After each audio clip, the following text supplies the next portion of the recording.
People party اور سرائکی ملت party و انجمن تاجران کے زیر اہتمام بڑھتی ہوئی مہنگائی پر حکومت کے خلاف ایک احتجاجی ریلی نکالی گئی۔ ریلی کے شرکا نے دربار چوک سے چوک فوارہ تک مارچ کیا۔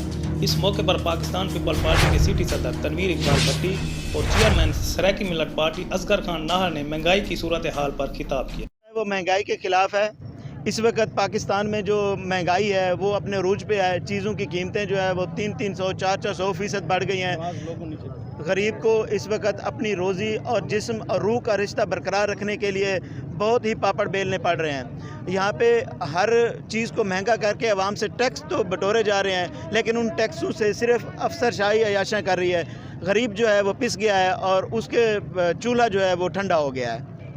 اعظم سے اور وزیر اعلیٰ سے گزارش ہے کہ کم از کم غریب کو جسم اور روح کا رشتہ برقرار رکھنے کے لیے دال روٹی گھی آٹا یہ تو سستا کر دیں، تاکہ ہم جو ہے نا اپنے جسم اور روح کا رشتہ کو برقرار رکھ سکیں۔ اس کے بغیر ہم جو ہے نا مر جائیں گے۔ عوام پس رہی ہے۔ اس وقت غریب کے پاس دوائیوں کا آپ دیکھ لیں کہ دوائیاں جو ہیں وہ 200%، 300% سے 500% مہنگی ہو گئی ہیں، تو بیمار آدمی کہاں جائے؟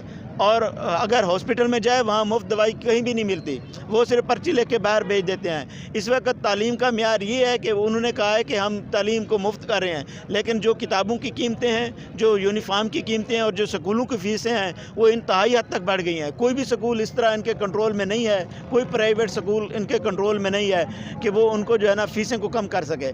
یہاں پہ شعور کے لیے تعلیم ضروری ہے اور انصاف کے لیے بھی شعور ضروری ہے۔ تو میری اعلیٰ حکام سے یہی گزارش ہے، اور سرائکی ملت پارٹی اور میرے جو دوست ہیں سارے احتجاج میں شامل تھے، اور سب کا اور غریب عوام کا مطالبہ ہے کہ مہربانی کر کے وزیر اعظم صاحب، آپ کو نہیں پتہ کہ دال روٹی کتنی مہنگی ہو گئی ہے، پلیز مہربانی کریں اور دال روٹی کو سستا کریں۔ اس موقع پر سرائکی ملت پارٹی کے چیئرمین اصغر خان ناہر نے اعلان کیا کہ جب تک موجودہ حکومت مہنگائی پر قابو نہیں پائے گی تب تک سرائکی ملت پارٹی عوام کے ساتھ ہر جمعہ کو احتجاجی ریلی نکالے گی۔